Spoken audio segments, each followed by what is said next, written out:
Good day and gratitude, family. This is Face the Nation with Bolden Unchained. And we're back again with another reading of our lunchtime lesson. We're reading African Americans and their impact on United States history.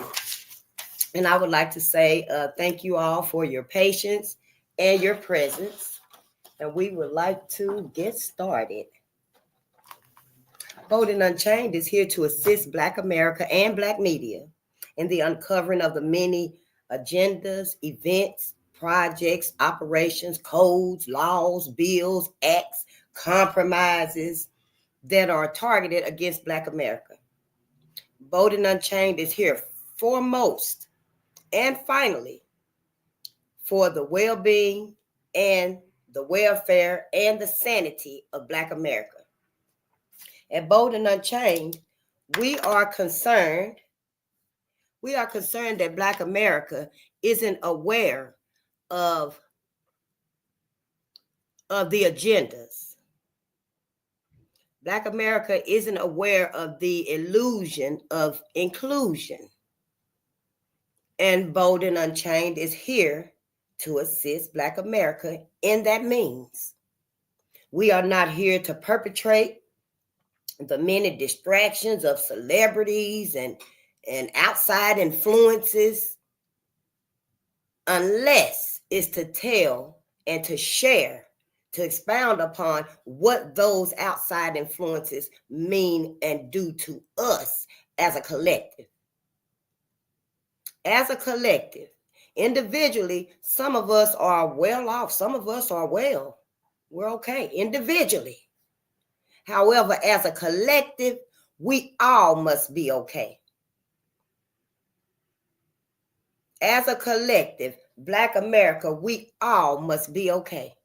It's not enough that one or a small fraction of our masses is okay and the rest are just, trampled upon, just stampeded, just have no idea where we come from, where we're going, who we are, because what has happened in America and abroad too, because Black people, you can't go nowhere on this planet that you was designed, you were ordained, you were divinely created for this planet, this earth, this plane.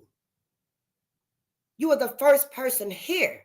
In my opinion, the Big Bang Theory is nothing more than, and nothing less than the cosmos exhaling the Black man. The cosmos manifested as the Black man, the Black woman, and the Black child. Basically, that's what it boils down to. That's what the cosmos and Mother Gaia divinely created. But for us to be subjected to all this oppression and this hidden knowledge of ourselves, of our ancestors, of our oppressors, it's going to be the detriment to us, Black America. Going into this new world order, there is no way we will be able to survive in the new world order. How? With what? And with who? Can you imagine us in the new world order with nothing and nobody? Because at this point, we very rarely can depend on us to look out for us. That village we had is so scattered now. You better not run into the wrong village today, because the indoctrination. We have been indoctrinated. All of our ancestors told us. Malcolm told us. If we don't know about our earliest ancestors, we know about our latter ancestors that were slaughtered too. They were killed too, taken out too, for trying to tell us the truth about the matter. And we have been hoodwinked. We have been bamboozled. Where was the lie? Where was the lie? Bolden Unchained is not here to sugarcoat nothing for nobody. We're at the end of the bullshit. I'm going to tell you something. This 500-year-long grudge that we refuse to talk about, that white folks is so comfortable, so enamored. Oh, they so sweet and kind now. Just don't remember how we really are. That whole illusion right there got to go. Got to go. Black America, you got a decision to make. We at a crossroads. Whose side is you on? That's it and that's all. Just ask yourself that simple question. Whose side are you on? 5 words. Whose side am I on? Think about it. Think about it. You either on.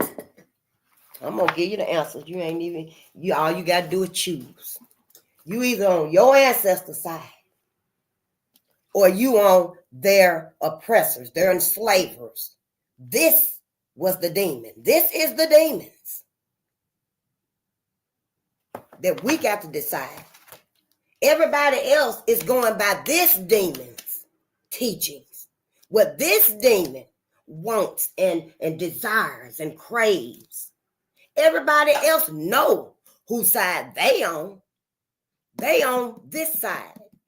They tell us they on our side. They tell us they on our ancestors' side. But who's really on our ancestors' side? I don't even like politics. Don't even really follow politics. But honey, I bet you one thing. Politics ain't never been no good for black people. Not recently, not in the last few decades. In the beginning it was, and I'm trying to understand, how did that whole bird flip? But it is some channels out there. I ran across one the other day, and the brother, he's doing a segment, and I think he on like episode 5 now, of how the politics switched on Black America. Just Google it, put it in on your YouTube. He'll come up. I didn't write down his name, but he's on like episode 5 now of how the politics switched up on black people. And we just in it for the ride now. We should have been no crashed that vulture. That political bird should have been no crashed. When it flipped on us, we should have flipped it. But see, the illusion of inclusion. We truly think that we're a part of America. We truly think that America has our best interests at heart. White America. We truly think they have our best interests at heart. They've never had our best interests at heart. But only, where the book of him? John Brown. I found his book the other day. There's a couple of white abolitionists in here. Elijah Lovejoy, I believe. But I found the book on John Brown, and we're going to read that eventually. We're going to get to it because we do give credit where credit is due. A lot of these, Red Summer, a lot of these books, the documentaries, are about white people. They documenting our stories. We're not documenting it. They are. When we read our books, our texts, this is what they wrote. This is a lot of this that we're going to learn is what white folks have documented, because we couldn't read. We wasn't able to read and write. In some of them stories we read, Fredrick Douglass was one. He taught himself to read. Do you know white folks would flip the script if they knew that a slave was learning to read and write? That's why we have this anxiety about reading. That's why we have this fear about reading.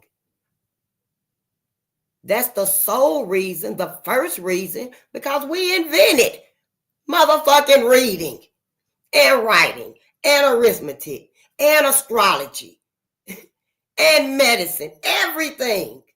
We invented it. But to have it stolen from us and kept from us, It was wrong. It ain't hard to decide whose side are we on just because we the victims. It ain't hard at all. Fear is what makes it hard. See, we too fearful of these people. We too fearful of them because of what happened. Their ancestors did it. They the one who called themselves the Ku Klux Klan. Their clancestors did it to our ancestors. And then, just like Kentucky, in the book that we finished reading, that book too, Racial Violence in Kentucky, 1865 to 1940, we finished reading it. Now I took it back. Now we're looking for our own book to add to our personal library. But Kentucky, after all the lynching, the burning of the bodies, the roasting of the bodies, just hooking black people up to their truck and driving them through town. All of a sudden, Kentucky decides, hey, we got to stop. We can't be doing these public lynchings. We got to clean Kentucky up. We want people to know and think of Kentucky as a wonderful place, a place you can come and live. Bring your families. We love everybody. So we're going to stop doing this to black people. But white America was pissed when the higher-ups decided that we got to take this underground. You know, we're going to have to do this another way. Because, see, they've always been our natural open enemy. White America has always been our open enemy. They just took it underground and hid it so that the illusion would be highlighted. Not this. The illusion would be highlighted. Why? So that we don't know, we don't remember, and we won't care.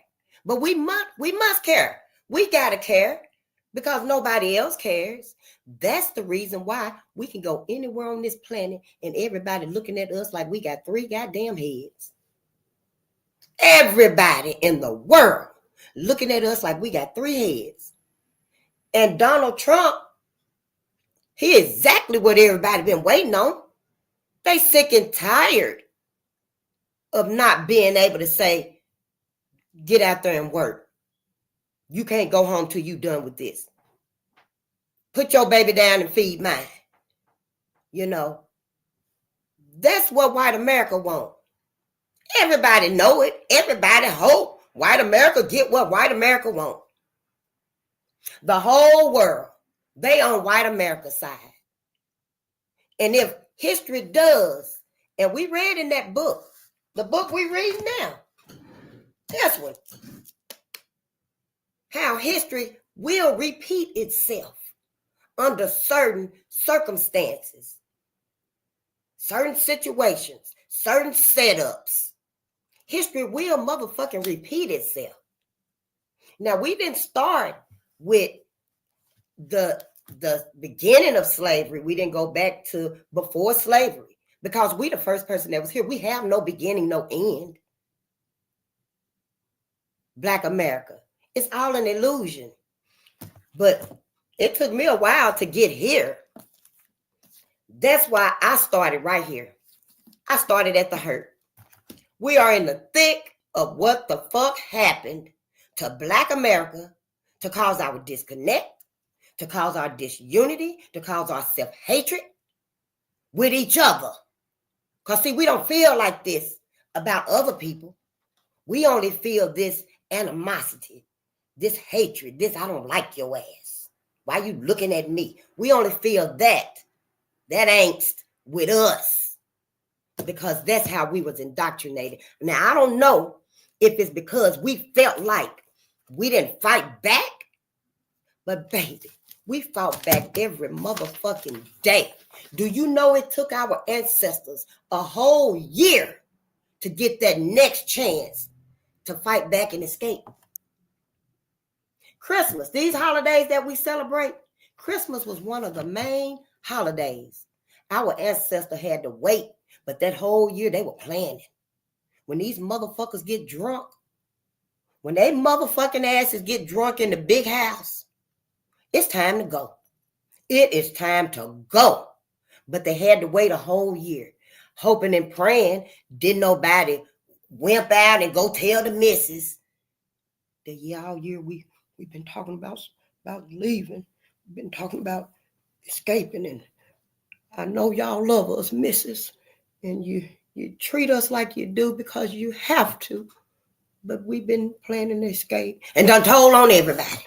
A whole year with them fears because you want to be the man that you were ordained to be. So we're in a new awakening. Black America is in a new awakening. It is what it is. We can't sugarcoat it for nobody, not even our damn self. Because at this point, we are truly damned if we do not wake up. Let me get this copyright disclaimer out the way, because you know I be a while. Copyright disclaimer: under 107 of the Copyright Act 1976, allowance is made for fair use. You can do it too. Get your books too. For fair use for purposes such as criticism and we ills, comment, news reporting, teaching, scholarship, and research. The fair use is a use permitted by copyright statute that might otherwise be infringing. However, nonprofit, educational, or personal use tips the balance in favor of fair use. So yeah, we can read. And we love to read, actually. That's another myth white America put out. Put it in a book. They'll never read it. Put it in a book. Ain't nobody gonna read that book but us. And then Black America ain't even gonna listen to the book because they ain't got the focus. They ain't got the attention span, and all that's by design. Everything is by design. Don't you think for 1 minute everybody don't know who the chosen ones by the cosmos is.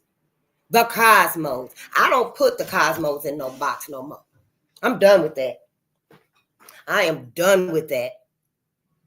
You know, y'all keep it if you must. But when I say cosmos, I'm talking about the higher power too. I just don't give it no name. It's cosmic energy. It's cosmic energy. Mother Gaia is the earth. I don't use what I was indoctrinated to use. Because I believe if it is a person in the sky, a God in the sky, it's a woman.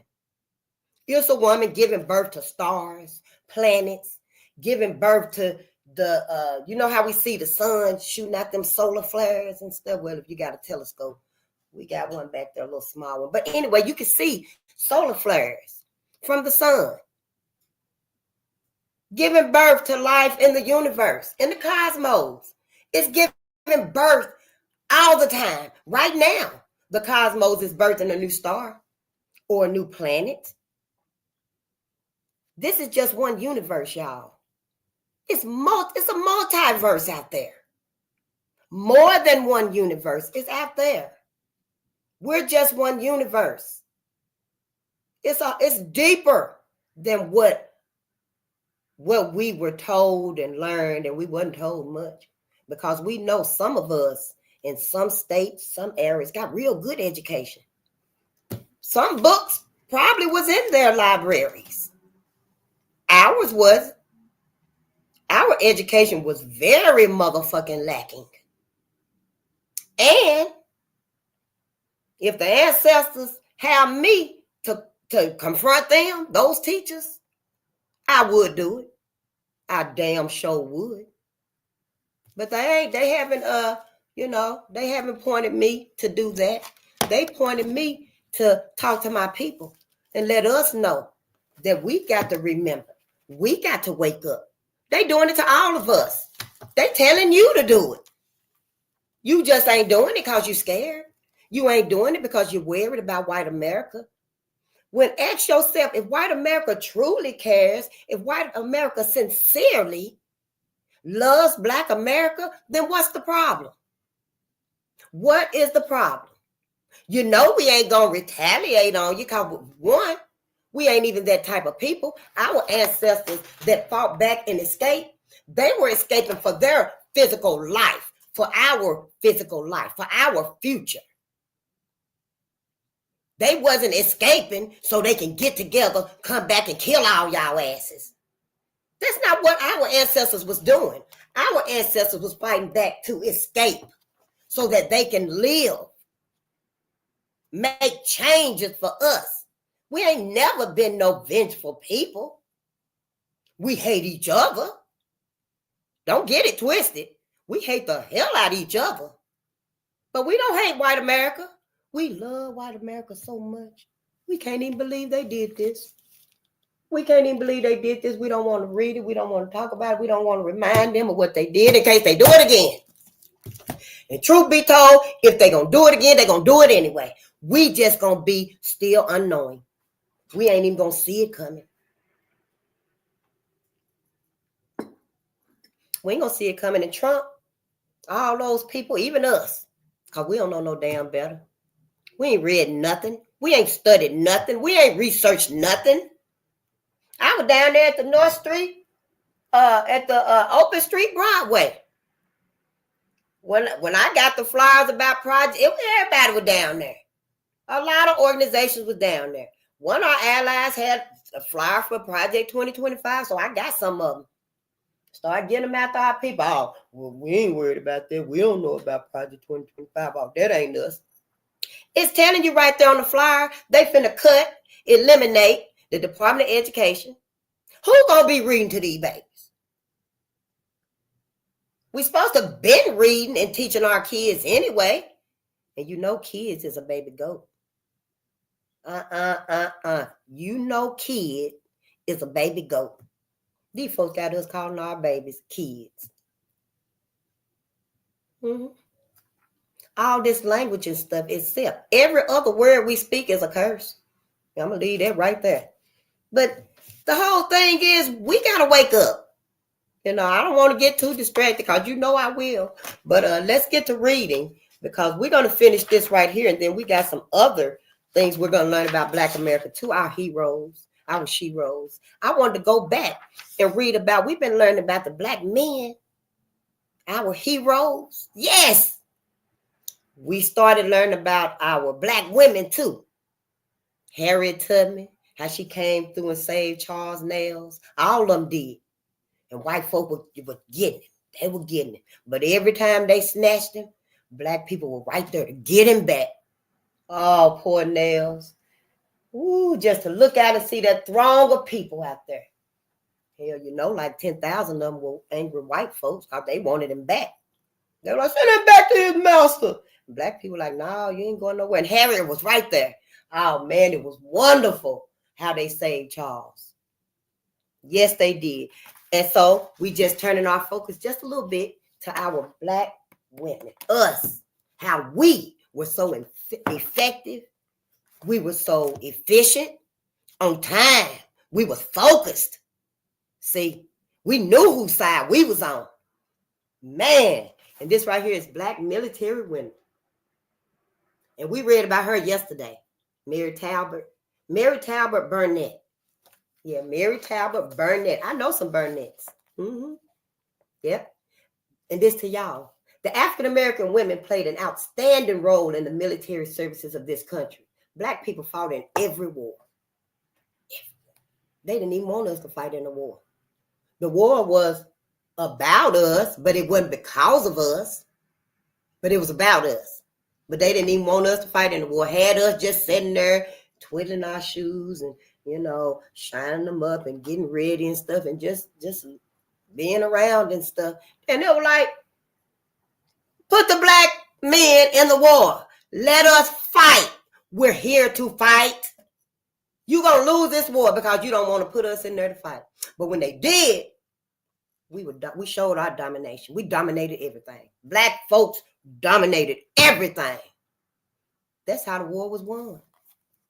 That's how the war was won. I think I got a new love. Yep. History. Our story. Not his.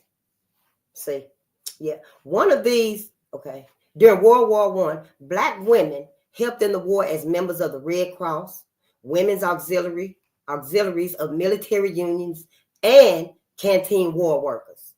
One of these outstanding Black World War I women was Mary Talbot Burnett.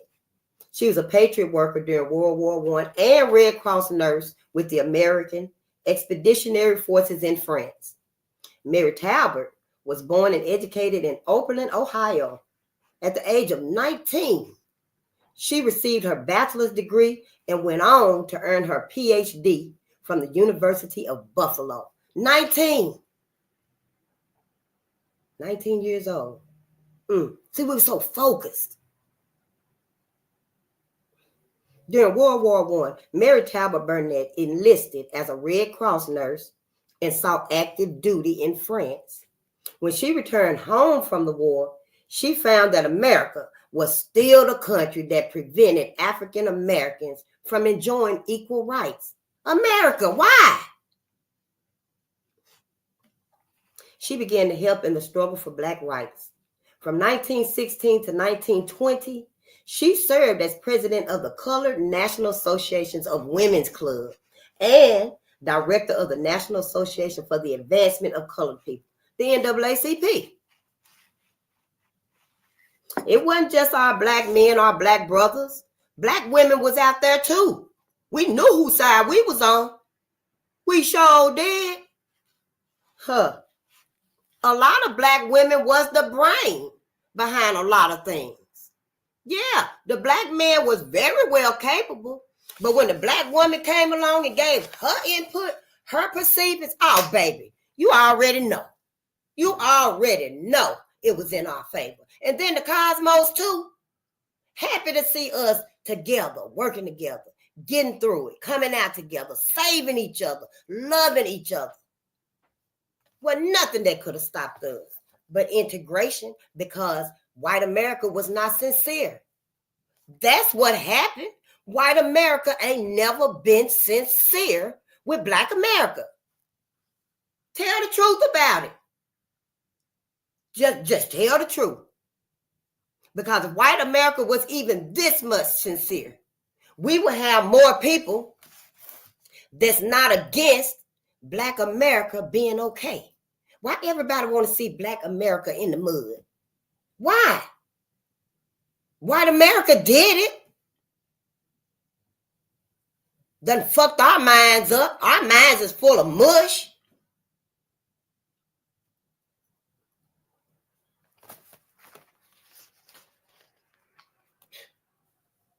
Through both of these organizations, she fought for first-class citizenship for African Americans. She then launched a crusade against lynching. She sure did. And Ida B. Wells too. All of them did. It hurt us to be walking or to wake up and just see a body hanging. Bodies. Some trees, them big trees, had more than one body. Oh, it's like they just went through and just rounded up Black people and just hung everybody. Like the first ornaments on the tree. The initial ornaments on the trees, is the fruits that come from the cosmos. Your apples, your oranges, your pears, that's on the tree. But the man-made ornaments was Black bodies. That's what it was. Tell the truth about it. And every year, we're keeping this little subtle, very subtle, cannibalistic trend. Since we got so many trends today. But we ain't vengeful. We don't want no revenge. We want white America to repent and motherfucking repay. Motherfucking repay. Because it's out of our hands, cosmic energy in it now. White America done so much. I ain't even going to get into it. All I'm going to say is this is a spiritual war now. This is spiritual now, baby. Oh, yeah. So Black America, the only thing you can do at this point is decide whose side is you on. Once you make that decision, everything else going to fall in place for you because your ancestors are going to let you know, well, you need to be doing this, and this. Instead of over here looking at the judge shows, reality shows, food shows, all of that bullshit. Then, you go out and then you ride around for 4-5 hours, and looking at the same thing. Ain't gave nobody $1 or a cigarette. all the distractions, see. But once you make that decision, Black America, trust and believe. You're going to get the way to go. You're going to know what you should be doing, what you got to catch up with. And it's going to be a lot. Because, honey, I'm like over here like, I'm multitasking, trying to catch up. But that's what we got to do because, see, we've been indoctrinated. We've been hoodwinked. We've been lied to.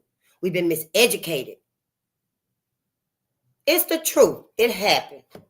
Now we got to fix it for us, for our babies.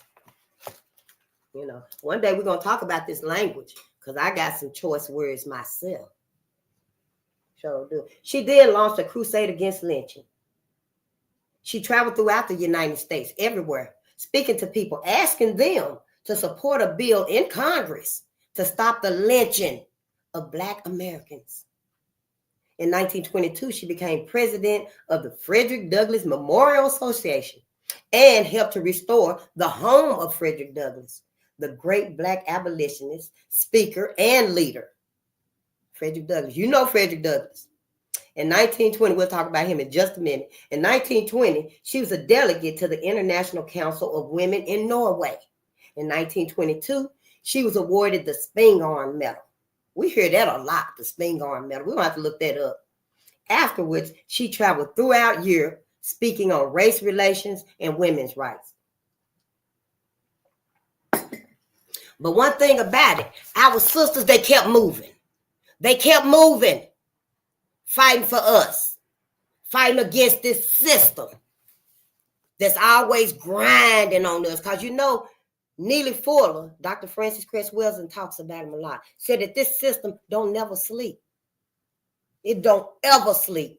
Whether we sleeping, eating, working, playing, the system is always going, and it's always going against Black America. But I want to say about Fredrick Douglass. Fredrick Douglass was born a slave. Frederick Augustus Washington Bailey. Maybe out of order, but that's his name. We ain't even going to look it up, but that's his name. And he changed it to Fredrick Douglass. But Fredrick Douglass escaped to freedom. He taught himself to read.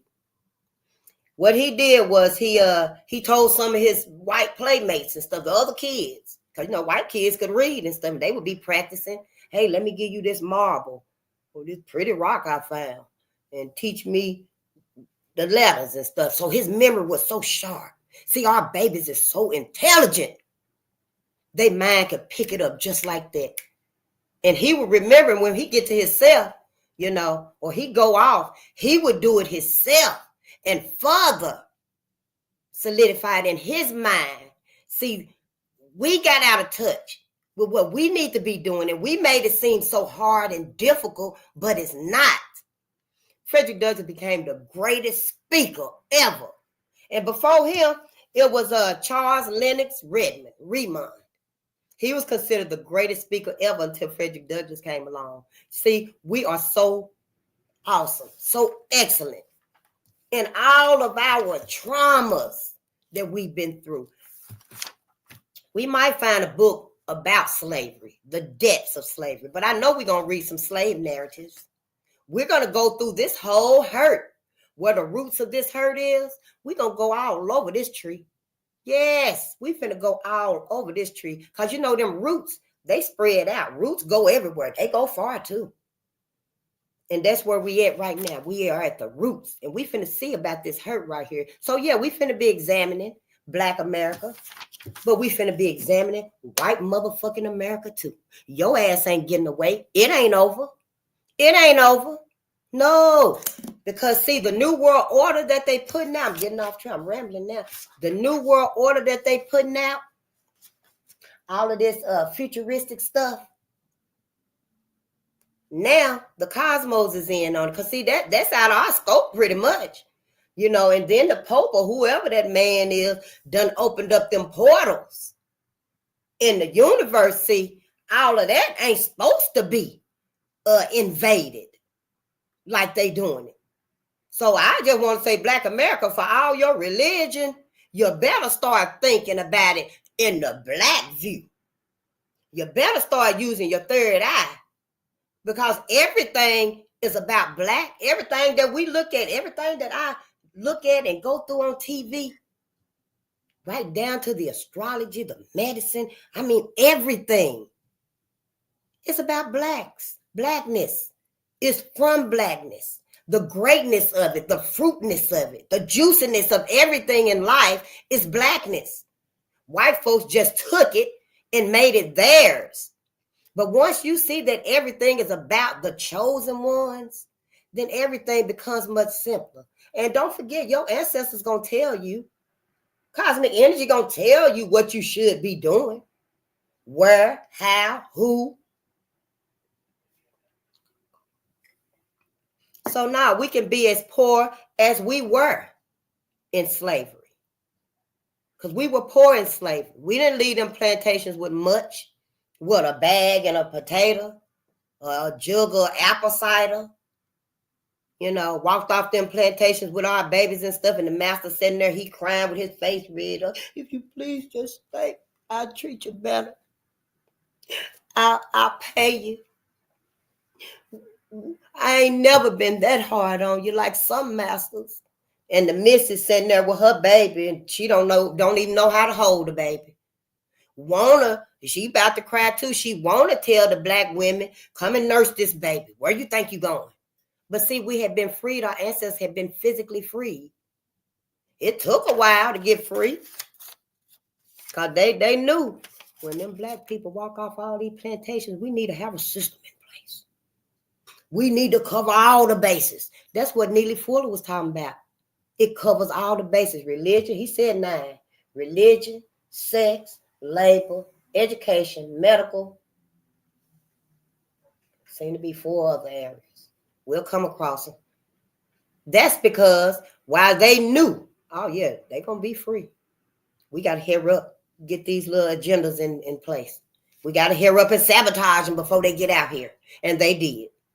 They did. It was so many damn black laws, black codes and laws and bills and projects and organizations, operations against black people. From the back. As soon as we stepped off them plantations, it was on. Like they say, on site. It was on site. Soon as they seen a black person, whether a baby or not, they were slaughtering babies and everything. Just because we were free. We got free. Knowing all along. See, the common white folks, with their racist ass, didn't know nothing. But they should have, because they know their people. You know your people. You didn't have to come through slaughtering us like that, killing us like that. When you know damn well your people already got us sabotaged. They ain't gonna just let black people out into society free to think, free to do, free to work, free to just be for ourselves. They knew who they are. They know who they are. But to come out and just slaughter us anyway, because it was a greed, it was a crave, a desire to do those things. And black people not built that way. And I'm telling you, we get down on us. We ain't never been this hard on black people before. But we ain't never, ever been clanimals like this. Clanimals like this. Then the other day, and then I'm finna get on with this book, because you know, we got a little more time than I thought. I saw a video the other day talking about Christmas. Why in the hell is white people? It was a whole family it looked like. All them girls, honey, I didn't see nothing green. I didn't see nothing yellow. I didn't see nothing brown, cooked. All I saw was raw meat. Honey, it was every kind of meat you could think of. It was ground beef, steak, all kind of meat. All of it was raw. And why white folk just eating raw meat? Playing Mariah Carey song, that Christmas song. All I want for Christmas is you. I don't know, Black America, but I don't think none of this bullshit is funny. I damn sure don't. And I advise you not to think it's funny either. Because let me tell you something. In that last book we was reading, and they burned John Harford. I think that was his name. Yeah. They burned his body after they did all that torturing to him and stuff. And white folks came by and were cutting off his ears and his fingers and his toes and stuff. Because, you know, some of their asses were like, bring me back a toe, you know, for souvenirs and stuff. You know, some of their asses was eating it. Some of them was eating our ancestors' bodies during that time. So, no, I don't think none of this is funny. I don't think none of this is just a coincidence. I sure don't. And I advise Black America not to either. And white America, whatever you need to do to refrain yourself from going back to this, because y'all still doing it out there in the world. Black people still coming up missing, lynching, dismembered. Hell, everybody in the world is a pawn now. Everybody else getting some oppression now. Because, see, this evilness right here, it should have never happened. It should have never continued to happen. But everybody want to, as long as it happened to Black folk, it might happen here and here and here and here to other folks. Isolated incidences. But long as on the whole, collectively, all at once, simultaneously, it happened to Black folks, we can tolerate. It's okay. No, we can't. Humanity cannot. Mankind cannot. Because, see, we ain't even the same. Black people, we different from everybody. We different from everybody. We ain't even got no animal DNA. White folks got animal DNA. We don't have white DNA the same like they do. White people got animal DNA in them. We don't have animal DNA. That's why they so cannibalistic. That's why they so cannibalistic. And pick up a raw piece of meat and just eat the hell out of it. Like your ass finna eat a damn apple, they can eat that same piece of chicken. Just like that. Just pick up the ground beef. Ain't cooked or nothing. And just stuff it in their mouth and eat it. Because we're different. We got to survive together on this planet. We didn't put none of us here. They didn't put none of us here. Cosmic energy put us here. So everybody got to be here. The animals are here together. Yeah, they go around and eat each other because they that's what they do. That's nature. But they don't go around and say the elephant don't tell the tiger, no, you can't be here. You can't be on this planet. No, they live and let live. I don't know who win the fight, the elephant or the tiger. But when somebody hungry, somebody go hunting and get somebody because they carnivores. We are not carnivores. We ain't even supposed to be eating the way white America got us eating. We doing everything white America has taught and told us to do. Some of us still eating shit. Still eating shitlings. And I did see a video where, baby, they got shit burgers. They taking the toxins out of poop and making some motherfucking hamburgers with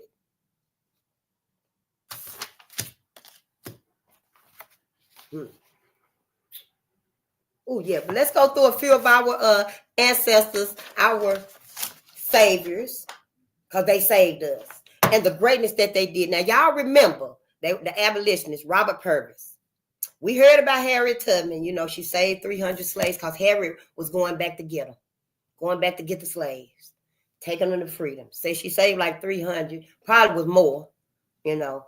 But Robert Purvis, Robert was born to a slave mother and his father was a white man, the master. Rape. And but Robert wasn't raised outside in the field. He was raised in the house with his daddy, the slave master. So, you know, he's seen all the evil and stuff. He's seen everything, you know, that was going on because that's where he was raised at. So when his dad died, the slave master, when his daddy died, he got all the wealth and stuff. Or he got some of it.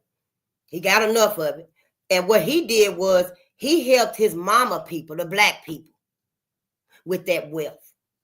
He didn't go off and get him some missus to be his wife, and then they have babies, and the babies start taking, the generations after them start taking on the white hue, the white mindset, the white everything. He didn't forget his mama and her people. You know, if we do the story on him and stuff, we may find out about his life, you know, and the kids he may have had. But he loved it, his mama and her people, his people. So he used his wealth for that.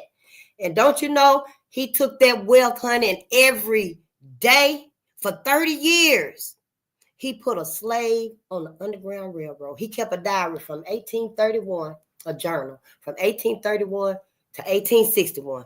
And every day, he put somebody on that Underground Railroad. He got them there. You know, they had to go from station to station, you know. But he got them there. And as long as no one knew and it was secreted and stuff, they made it to freedom. It was only when somebody told, oh, we planning on escaping on Christmas night when y'all get drunk.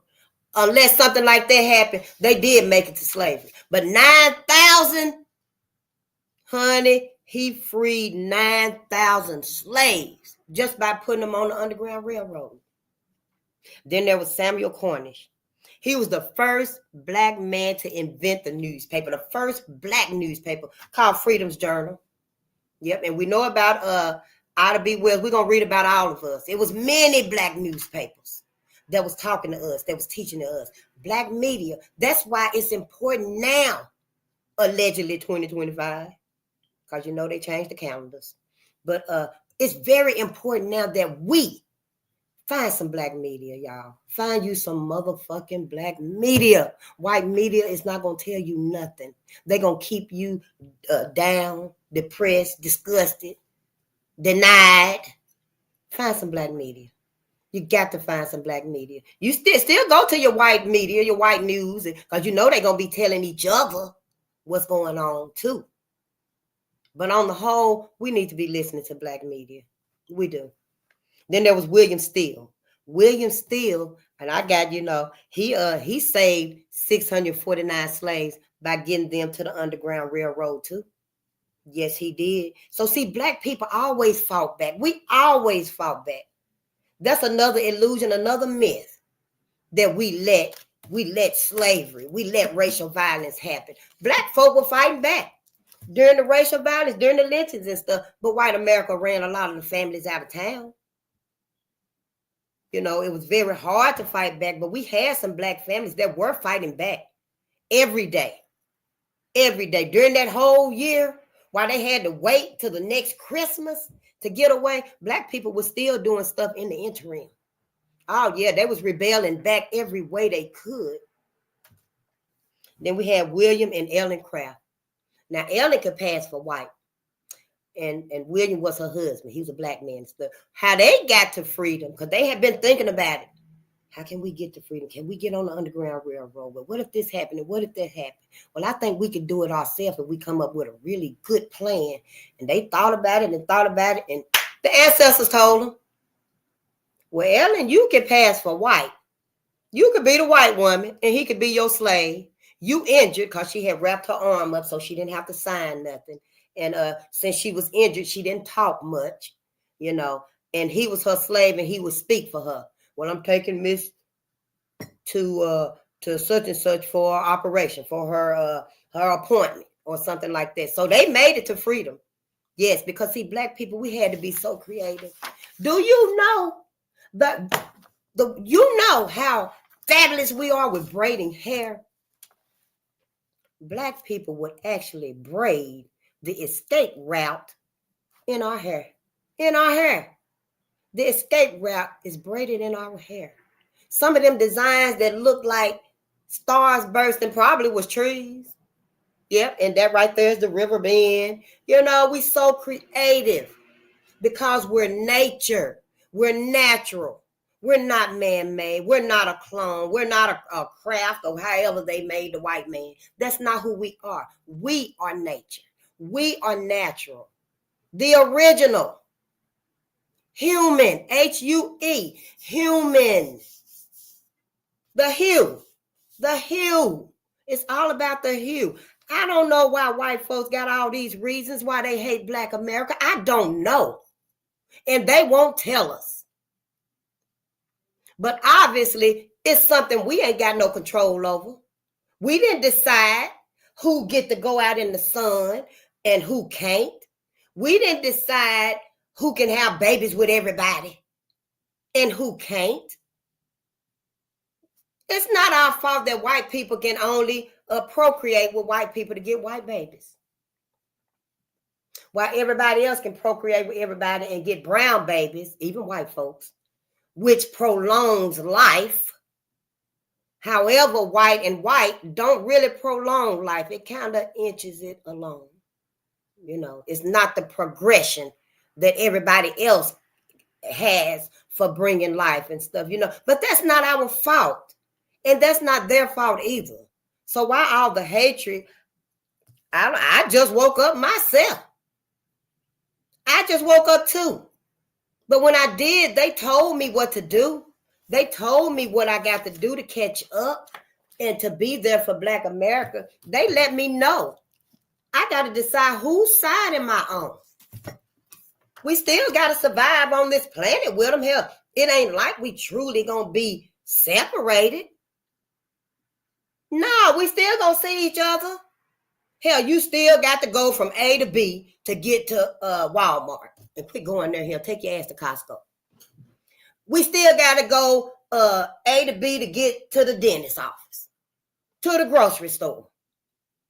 You know, and Black people, we need to have our own businesses. But I'm just saying, it's one planet. Separation is not going to be us here on Earth and you way over there on Venus. Not the Amish, they not even in society with our asses. And I see why. But we know they're here. We know they're part of society. It seems to me that Black America, we need to refocus ourselves. Keep your eyes on the prize because everybody else is. Don't it seem to you like, you know, something is amiss? I mean, even if it's by, you know, indirect, the awakening is happening again. Just because it ain't right there upon you, you see it happening. We all see it happening. We just afraid to tell what it is, why it is, who it is. But we can't be afraid no more. We're at the end now. Life as we know it is over. We ain't got to be in this burning house no more. Martin told y'all asses. Martin told y'all, I fear I led my people in a burning house. You ain't got to be in that house burning no more. Playing possum, scared to turn over and get up, scared to open your eye and look out. All this smoke and stuff. Get up and get out. Black America, this the last chance. We will not be able to reason with these robots that white America done came up with, because you know damn well Black America ain't fashioned no robots. Not to cook, not to clean, not to watch the babies, not to change the oil in the car, not to make our drinks, not to cook our food and stuff. White America did all of that shit. Not to fly the car driving itself. Robot dogs. They even got a baby robot named San Diego. Look, big head baby robot named San Diego. What the hell? So we see it happening. You know, we just can't keep ignoring it. Shit, I'm beginning to wonder here, whose side y'all on? Because if you're not on our ancestor side, you can tell face right now. You ain't got to tolerate and fake the funk that you're not on their side. Just say it. Show yourself. I'm not on the ancestor side. That's over and done with. That was a long time ago. I'm on white folks' side and stuff. They ain't never done nothing to me. White folks ain't never hurt me. If anybody hurt me, it's Black folks. Why? Why is Black people out here hurting Black people? Why is Black people so angry, so disgruntled, full of rage, mad as hell? But hell, we can't tell white folks that it's about them and stuff. So hell yeah, I'm mad at you, face. Why? Where did the root of this hurt begin? Where did this disconnect begin? And where the hell is our village? Where we did care about each other. You know, it's very far and few in between that, you know, we got people that we would even invite to the village. Hell shit, you ain't like me. Shit, you ain't finna come up in here and want to read about them. No, you gonna come up in here and you trying to bring Opie, the Waltons. You want to bring that shit up in here, and it's not happening. So all I can say is show yourself, because this is the end now. And it ain't no Harriet Tubman coming back to get y'all asses off that plantation. Your ass, you getting with them. We done mingled with white America. We done married with white America. We got bonds, buildings, legacies. We done built up everything sincerely with white America. However, during this new awakening, if you choose to remain where you are, Harriet ain't here to come back and get your ass. Robert Purvis ain't here to put you on the Underground Railroad, one person a day. Not even 10 people, not even 100 people today, because it's many years, decades later. Instead of one person a day, he probably could do maybe 1,000 people a day. But he ain't coming back for your ass either. No, it's totally new. It's not what we thought it was. Nothing was sincere, Black America. Nothing was sincere. Right down to the education, right down to that food you eating right now. I ain't even ate today. I'm drinking tea. We got to start fasting. Mm-hmm. That's another live too. But, I don't know. All I know is Black folks, you better decide whose side you on. That's the beginning. That's the beginning, whose side you on. But then remember Henry Box Brown? Well, I'm telling you, Black people so creative. See, they cut off our temple. They cut off our third eye. We can't see, we can't think, we can't criticize. They cut off that connection. And we got to get it back. Because all this creativeness, all this genius, oh, my ancestors, we have no idea. We have no idea. Ooh, I wish I could tell you. I can't even express it sometimes because, I get hot. Let me let the window up for a few minutes and stuff. I don't want to get too cool in here and stuff. But, yeah, if we only knew, honey, it wouldn't be nothing. Black America, in my opinion, Black America built up Black Wall Streets overnight. Overnight. Them motherfuckers had us enslaved, entrenched, down and out for centuries. Centuries. Soon as we got free, in like 20 years, we had hospitals, doctor's office, grocery stores, barber shops, schools. We had everything we needed. Right down to the transportation. Yeah, we had everything we needed almost overnight. So imagine today, imagine now, if we was to focus on us again. Black America, keep your eyes on the prize. Everybody else is. Imagine, honey, we would flip the whole game over. You know that little meme we see going around with all the people around the meme. All the people around the table.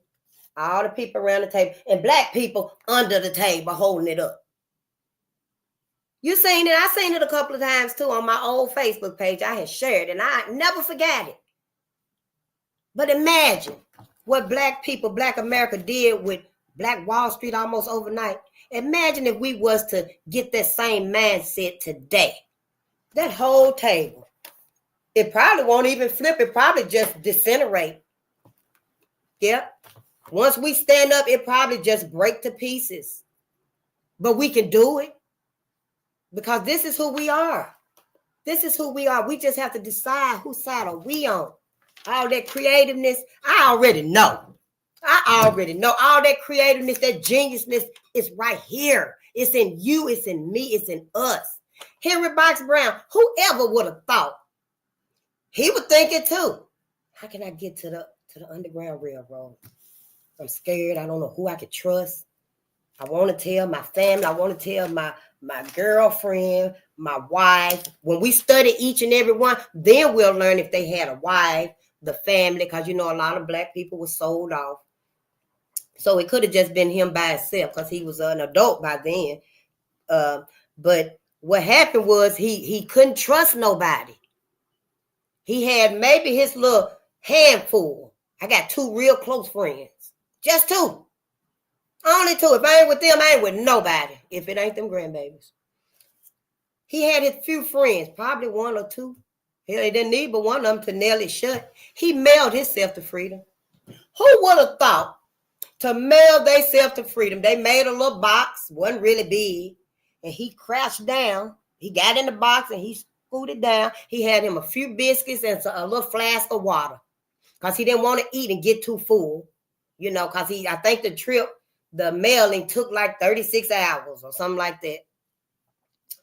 So he put himself in the box, and whoever he told, his little friends, his trust mates, he trusted them, his confidants, they nailed him shut, and they stuck a fragile this side up, so that they'll always, when they moved him to the next, you know, transportation lift or whatever it was, they would set him right side up, so that way he wouldn't be upside down during the whole trip. And, you know, he just crashed down in there and hunted when he got where he was at. And they took the lid off and he came out. He popped up. That's why they started calling him Henry Box Brown. Imagine his friends, his family back home when they found out it worked. It worked. And you know he sent back and got some of them and got them where he was at. But it was so many of us that was enslaved and stuff, you know. Our numbers, like the 9,000 that Robert Purvis did say got to the Underground Railroad, and the 649, you know, they seemed like they was a lot. And it was, because even to save one person is worth it. But it was so many others that were left behind in slavery. Terrible. And Paul Cuff. No, I had him wrong. I had that Paul Cuff stole the ship, the Confederate ship, but it wasn't him. It was Robert Smalls. See, I remembered because Smalls, they made him feel this small. Because, see, they made him pilot the Confederate ship called the Planter. And he didn't want to do it. He was a black man. Why you going to make me pilot this ship when you finna go kill black people and people that want black people to be free? Why you want me to do it? But, you know, they made him do it. He had to learn to pilot the ship. So he did. And it took time. I forgot how long he did it, for some years and stuff. But he became an expert. And there was other black men on the ship, too. So one night, the crew got drunk. Yeah. Might have been during Christmas. That's another story in itself. See, we got to learn. And we can, because we here for it. This why we here. So what happened was, all white people done got drunk. Got off the ship, and done got drunk, done fell out. And Robert Smalls, that's his name, Smalls. Robert Smalls, he was like, this is our chance. We can do it now. They all sleep. They stole the ship. Yep, they stole the ship. The ship had a Gatling gun, some ammunition on a whole bunch of other guns and stuff on it. He stole the ship and headed toward the Union Army. Because a lot of slaves and stuff, a lot of black people, when the Union Army got close enough to where they was at, they would run to the Union Army. But, you know, Robert Smalls, he couldn't do that. A lot of them couldn't get to the Union Army. So they had to be creative, you know, and get to freedom other ways and stuff. So they stole the ship and they were heading to the Union Army. Well, the Confederates, they done woke up now. Oh, the ship taking off. Where the ship at, Bob? The captain, where's Bob? Oh, Bob over there sleep, snoring his ass off and stuff. And they wake Bob, but well, who's piloting the ship? Then they look around and like, well, where in the hell is Robert and the other slaves? Where's they at? Then they realize they all gone. That's who got the ship. But Robert and them, they was already on their way. Then they got close enough to the Union Army, and the Union Army seen the Confederate ship, and they like, oh shit, we ready. Yeah, they coming. They coming out of the blue. We didn't even expect them to come like this. They didn't even come under disguise. They came in the middle of the night. The sun finna be up soon. They came in the middle of the night by themselves. But see, they were getting ready to fire stuff, but somebody seen the wave of the flag. They had a white flag or a white cloth probably. Somebody probably took off their shirt or something. One of them motherfuckers probably left something on the ship that was white. And they were like, oh, we got to let them know it's us. So they grabbed it right there and started holding it up in the air. Kind of like this little piece of tissue right here. And then the Union Army see them, they be like, oh, hold up. We see a white flag. Then they look through the telescope thing that they had. Oh, it's a whole bunch of black people on the ship. Everybody got happy. Oh, it's us. We got away too. They got away. They escaped. They immediately knew what it was. Didn't nobody think, oh, the white people crashed down because when the black people get up, when Robert Smalls and them get close to dock and stuff, everybody gonna jump up and start shooting. They knew it wasn't even that. They knew it wasn't that. They knew that they had been planning to escape because everybody knew black people wanted freedom. Black people wanted freedom. That's all. So when the ship docked and stuff, and everybody congratulated Robert and them and stuff, and honey, they went on the ship, that motherfucker had a Gatling gun, had all type of other weaponry and stuff, so much ammunition. But when they went below deck, they found all the strategies. They had notebooks and stuff, how they were finna go around the back. They were finna dig tunnels and stuff. And, they were going to take them by surprise. Well, when he took that ship there, honey, they had everything. Yep, and that was Robert Smalls. And I remembered him from Paul Cuff because they made him feel that small when he had to learn to pilot that ship. But, honey, he became 10 feet tall that night when he came up with the plan. This is what we're going to do. I've been noticing they ass get drunk all the time. The next time they get drunk, we're going to be ready. Now, they didn't know when they were going to be. When they get that drunk, because some of them get drunk and some of them wouldn't. But like, on a Christmas, everybody drunk. Everybody drunk on a Christmas. So that's probably when it happened and stuff. I'm just saying to say that Black America, we are phenomenal. We are the only human. Do we even get it? The first human. Without us, just like the bees. If they kill off the bees and stuff, life probably won't live past 4 years. They've been trying to exterminate black people and don't even realize if you exterminate black people, Earth just probably blow up. Boom. The sun itself might be, it ain't going to feel this energy being received. If they had succeeded exterminating black people and genociding black people all over the world and stuff, all them, the babies and women and stuff in Africa that white America killed, poisoned, genocided, they were sterilizing African women, like 4 million African women were sterilized and they didn't even know why. Because white America done got in there and done sterilized everybody. But just imagine for a moment, if white America had been successful and did exterminate Black America, black people off the planet. They don't want all us black people here. They probably ain't even got to exterminate all of us, just get us down to a small enough fraction. The whole earth gonna explode. Boom. Because the sun gonna be like, all this energy. The sun is energy to us, and it's shooting out energy to us. Well, when we ain't here to receive that energy, it's gonna go back to the sun, and the sun gonna blow up. And there you have it. See? Somebody better tell them. But yeah. Now let's read here. Henry Johnson, a gallant black soldier. Ooh, there were over 50,000 black soldiers in the U.S. Armed Forces during World War I. We weren't free to Civil War. But there was over 50,000 black soldiers in the U.S. Armed Forces during World War I. Which one came first? See, we got to do some studying. And I'll tell you, the chronological order of history of our story is very, very complex. I'll put it like that. So on that note, I just want to say, take your notes, write down, annotate, but don't stop reading. Don't stop learning, because it'll all come together. And then we'll have a better understanding of what's going on and what we need to know. But Black America was in every war. Make me think before we was even free. Physically free, we were still fighting in these wars. But white America never wanted to just let us be. Let us go. Let us the fuck go. So, yeah, I still got some learning to do, and I'm going to do it.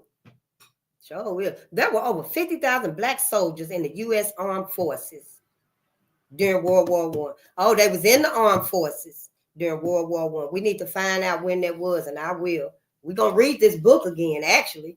But the most famous soldier was Henry Johnson of Albany, New York. Oh, yeah. Was it the Civil War, World War I, and then World War II? Because it might be a World War III. Yeah, I heard something about that on black media, but don't quote me. Go look for it yourself, and you come and tell us. Because my first thought was, what the hell these folks done got us involved in? Please let me speak on behalf of Black America, because we didn't have nothing to do with nobody harming somebody over there. Now, they might have made us and forced us and coerced us because we're in the services and stuff to come and do those things and stuff, but on the whole, it's not our fault. Take it to the head. Take it to the head. The people that want this war and stuff, leave Black America out of it. That's it, and that's all for that. So Johnson was a member of the New York National Guard, which became the 369th Infantry. Oh, Henry Johnson. Yep. He was a member of the New York National Guard. And the National Guard is what became the 369th Infantry. I wonder what our National Guard was in history. What did they become? Because we do have a National Guard. But hell, what did they become? Ooh, somebody need to be annotating these questions. This would be a good live right here, wouldn't it? This unit became one of the greatest fighting forces in the United States Army. And they was in the darn National Guard. See, Black America, Black men surpasses everyone. Black men are so sincere. When we so sincere, it won't nothing, the ancestors, the cosmos would withhold from us. Wow. This unit became one of the greatest fighting forces in the United States Army, the whole Army. I'm not talking about a little bitty part of the Army. I'm not talking about the other in competition with the other National Guards in the area. I'm talking about the whole Army. And you know who the other greatest fighting forces was. They were Black too. So we're going to read about them. The 369th Infantry was the first group of Black men, to arrive in Europe. Yes, they was. In December 1917, they were the first Americans to cut through the German combat lines. They fought for 6 months without relief. Ain't nobody come to help them. Didn't nobody send them resources. Didn't nobody come and relieve them. Say, hey, we sending you some help in here. We're going to let some of y'all go home and some of you go over here and rest, because we're going to need you back there in case somebody get hurt. You know, we're going to need you back there. Didn't nobody come and relieve them. For 6 months straight, day and night, rain, sun, whatever the weather was, they was out there in the elements with each other. Now, let's not think that we wasn't there for us. They were never beaten back, and they never lost a soldier. For 6 months, they was out there in the trenches, but they knew whose side they was on, see, and they wasn't giving up. They didn't beat them back. They wasn't backing up. They wasn't backing up for what? We here for this. We here for this. This is why we here. Their asses was backing up. And they never lost a soldier. They sure didn't. Because of this bravery, the entire unit was awarded the Croix de Guerre by the French government. Yeah, that's Croix Deguerre. Croix de Guerre. Henry Johnson and Needham Roberts were the first Americans to receive individual Croix de Guerre awards for unusual bravery in action. One of the other stories did say that all soldiers are brave. Don't get it twisted. White soldiers is brave too, because white soldiers was out there fighting for justice too. Right? So, bravery, anyone that enlists in the service, in my opinion, anyone that enlists in the military, I don't care if you're the cook, you brave. You brave. I give you that. We should give anyone that. Anytime you go join the military, you brave, automatically. Ain't nobody gonna say you is not brave.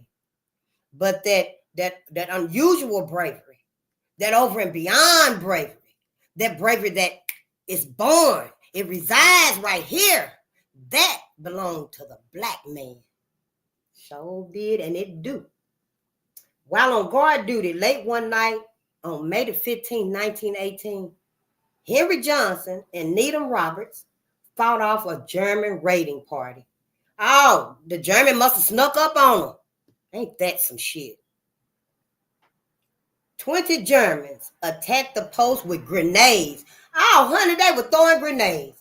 They were and throwing grenades on black folks. But Henry and Needham was there on guard duty.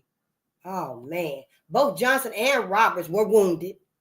Roberts was wounded so badly that he couldn't even stand up, but he was able to hand up grenades to Johnson. Finally, their ammunition ran out. The Germans advanced, seized Robert, and began dragging him away to become a prisoner of war. Johnson ran after them. He retrieved Roberts and began fighting with his combat knife. He was going to get him. They weren't taking him nowhere. Finally, after fierce fightings, the Germans retreated. They had to back up. That's all right. Never mind. We'll come back. 2. And Roberts was hurt. He couldn't even stand up. But honey, they was together. And that's all we need is to stay together. When the fighting ended, 4 Germans lay dead and several more asses was wounded. But you bring your ass over here with that shit. Reports of the 2 brave soldiers and their encounter with 20 Germans made headlines in American newspapers. Woo-wee, in American newspapers. Way over there. The entire incident was called the Battle of Henry Johnson. We got to look that up, y'all. Yeah, it's going to be in detail, too. For their bravery and courage, the French government awarded one of its proudest emblems, the Croix de Gloire, to both Henry Johnson and Needham Roberts. The citation of Needham Roberts read, "A good and brave soldier."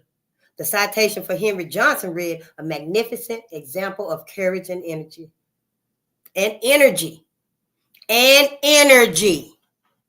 The citation for the entire unit read, "Fought with great bravery, stormed powerful enemy positions, energetically defended, captured many machine guns, large number of prisoners, and 6 cannons. But the bravest of all was Henry Johnson."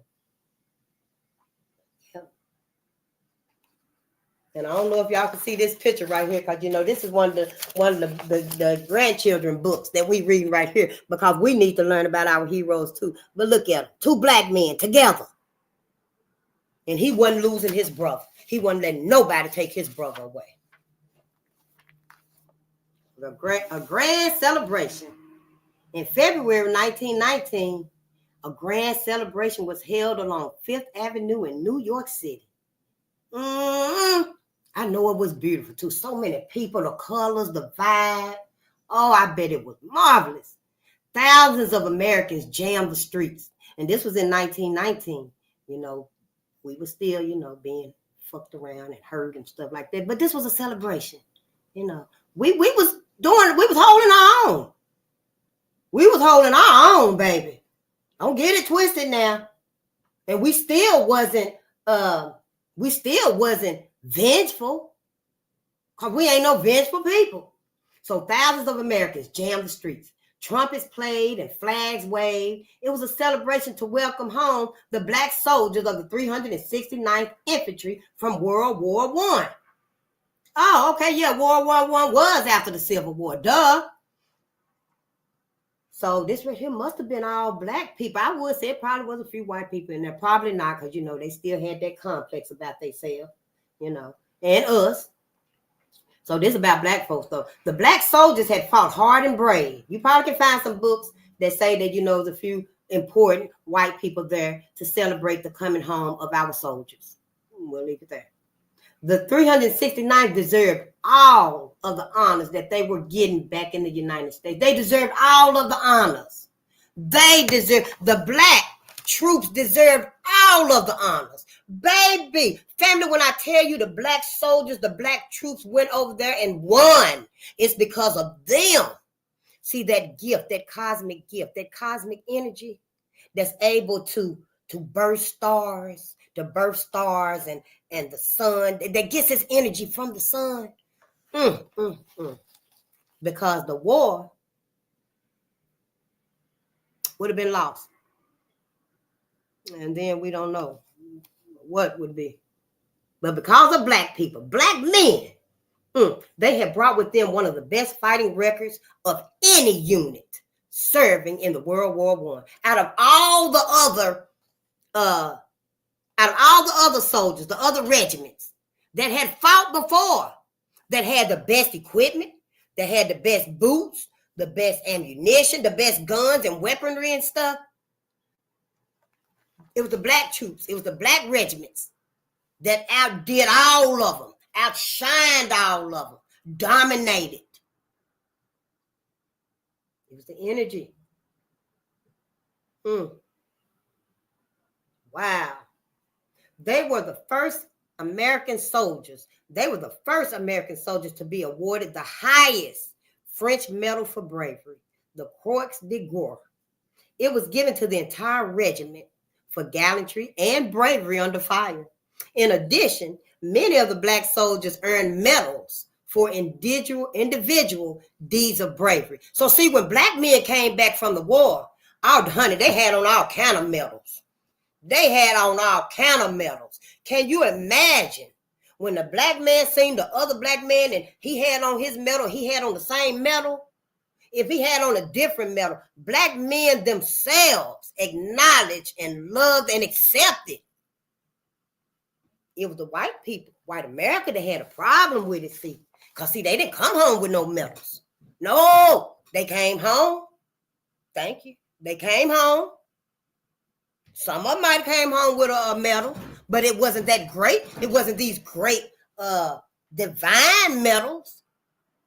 No, it wasn't that. So white America was very jealous. White America was pissed. White America felt like, hell, we should have lost the war. They should have lost the war. Hell, we should have just killed all the slaves, and then nobody could have fought in the war. Then maybe we would have won. Oh, white America was beside themselves when them black soldiers came home, and then the celebration was so huge, y'all. It was big. So as the parade continued down Fifth Avenue, people of all races cheered and waved to the black soldiers of the 369th Infantry. See, it was some white people. Other peoples was there. Because generally, other people, everybody wasn't racist like white racist people was. Some people was like, y'all deserve it. You deserve to be free. It was a shame how that white man beat down Billy Jack. Beat down poor Billy Jack just because he let the chicken fly away. And he beat that man, and he lost an eye. He broke his arm, broke some ribs over a chicken. So some people did feel like, the shit was wrong. And you shouldn't be doing it. So when all the soldiers came back and stuff, yeah, they was happy. They was happy for black people. It was a celebration. Yeah, the French government had given them its highest honor. America was pissed about that because, with in our other story, we're going to read about it too again. The 3 Purple Hearts. See, America decided to give its unusual troops award called the Purple Hearts. And the Purple Hearts was awarded to 3 people, and then America decided, oh, no, we're not going to do this no more. However, other countries decided to honor their troops with a special award because America started first. But then, America decided, nah, we ain't gonna do this shit no more. Fuck that. That's all right. We just gonna do 3 and that's it. I think that it was 3 black soldiers that won them 3 Purple Hearts. And America said, we ain't doing this shit no more. We're not gonna do it no more. So anyway, other countries started awarding the awards and the medals and stuff, which is how, France, the French, gave them awards to the black troops. Maybe America decided to, resume giving awards and stuff. I hope so. Because at some point in time, you should be able to say, hey, I made a mistake. Let me redo that. That show growth, right? Yep. So the French government had given them its highest honor, but they had not received the highest award from the United States government. During the Civil War, 23 blacks had won the U.S. government's highest award, the Congressional Medal of Honor. 7 black soldiers had received the Congressional Medal of Honor during the Spanish-American War in Cuba. Another war? But this highest award was not given to any black soldiers of the World War I. None of them. Black Americans were disturbed by this fact. Well, how the hell everybody else giving us these prestigious awards? Seemed like everybody else happy for us, but white America. They began to think that these soldiers were not being treated fairly. This was only one of the many disappointments that black soldiers were to face now that they was back home. Now we come back home, don't nothing mean nothing to white America. Not in America. Having sacrificed much for their country, black soldiers returning from the war had hoped to find a much better society in which to live. They soon realized that their hopes were false. For them and all other black Americans, things was much the same as they had been before the war. Black men thought that they were going to come home and things was going to be better, and the wife and the children and everything would be in a little bit better shape. Maybe white America would be like, they did it. They saved the war. We won, everything is better now. We're gonna give out, we're gonna share. Yeah, I have way too many cars. I'm gonna give you 2. I have way too many houses. You take 1. My pantry is over full, and I want to give you all of this right here. They at least expected something. Some type of appreciation from white America, some type of appreciation, for white America, but no. Many states had passed the Jim Crow laws. See, these laws separated blacks and whites in public places. These laws made black Americans second-class citizens. Black Americans could not attend movies or theaters without having to sit in upstairs area called the balcony. Blacks could not stay in hotels or other public accommodations. They could not eat at lunch counters or be served in restaurants. Some restaurants had areas or sections in the back where black people could be served. Signs such as white and colored were placed over water fountains and restrooms to separate black and white Americans. Besides the Jim Crow laws, lynching was on the increase. In the South especially, black Americans were being dragged from their homes and beaten for no other reason but because they was black. Black soldiers had been discriminated against even as they served in the army. Now they had returned to even more of the same unfair treatments at home. And it was wrong. It was wrong. White America, you cannot continue to be insincere. Not going forward, you can't. Not going forward, white America. You will not be insincere with black America anymore. You need to stand up and proclaim it that what you've done, that what you put in place all over the globe, not just America, but all over the globe, you were wrong. And you, white America, you, and you, all of y'all must do y'all part and acknowledge that y'all people Y'all people started this. You began this and set this whole orchestrated, diabolical, evil plan, this sabotagement. You set this in place. It's on your shoulders, white America, to make the changes that you need to make, because we can't stop racism. It's not our problem to stop it. As far as I'm concerned, face the nation. The only thing Black America can and should do is get the fuck away from white America. You keep your ass over there. I see your ass in the grocery store. Peace, power to the people. Get your fruit. I get mine. If anything, don't get number 4. Get number 9 if you must, if you can. We still can be civil with each other.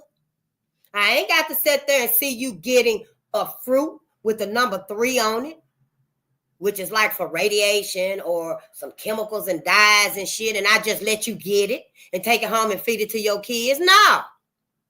How about get number 9 if they got it over there because it's organic. Have a good day and bye. That's it and that's all.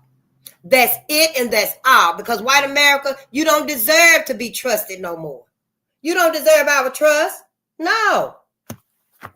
You don't deserve our faith and loyalty. They do. I know whose side I'm on. Let's not get it twisted now. We will exist on this planet together. But we are not the same. We don't think the same. We don't hope for the same. And we don't work towards the same.